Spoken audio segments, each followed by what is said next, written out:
Well, happy Friday to you, Messiah Church. Pastor Tami here. So I want to start my time today with a quote from the book I've Got Questions by Erin Hicks Moon. Here's what she says.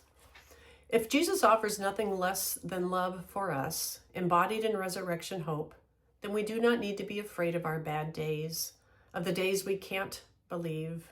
We do not have to diminish our pain. We do not have to pretend the poison isn't there. We can speak full-throated truth because nothing, absolutely nothing, is going to stop hope from getting out of the grave. I love that image of hope getting out of the grave. I actually envision hope springing forth from the grave. And when we are in the middle of our bad days, of our dark times, and you might feel you are in the middle of those right now, it's tempting for us to ask why God would allow bad things to happen in the first place.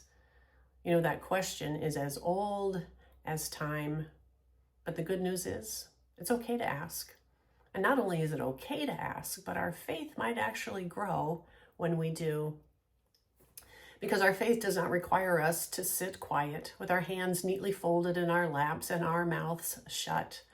A healthy, growing faith is one that can actually be pushed and squeezed and doubted and tested.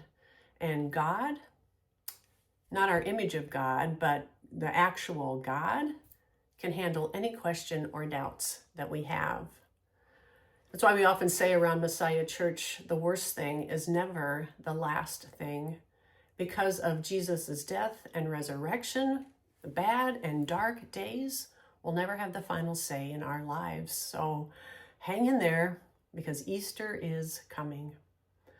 All right, this week we're going to continue in our sermon series, The Message of Jesus, Words That Change the World, as we turn for the first time to the Gospel of John and look at Jesus' own words to the question that people ask him, "Who are you?" Among some of the most interesting and cryptic and yet compelling ways that he answers that question is with two simple words, I am. And so this week, we're going to spend some time with those words to see who Jesus is and the difference that trusting in him can make in our lives.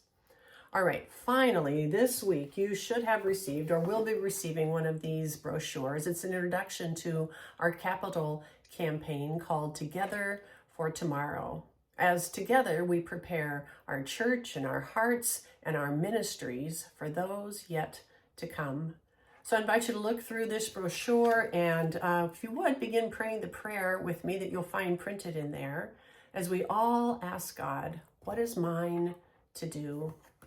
And then this Sunday, April 6th, right after worship, both services, we're going to have members from our leadership team on site to answer questions you might have so far. This is an informal, just pop in and ask questions. And then we're going to offer it again on Thursday night, April 10th at 7 p.m. on Zoom, in case you weren't able to make it on Sunday morning. Now, if you need the link to that Zoom Q&A, you will find it in your Thursday morning email. All right, I still have some work to do on my message for Sunday morning, so I'm going to get back to work. But I pray that this day is a day full of God's blessings and resurrection hope in your life.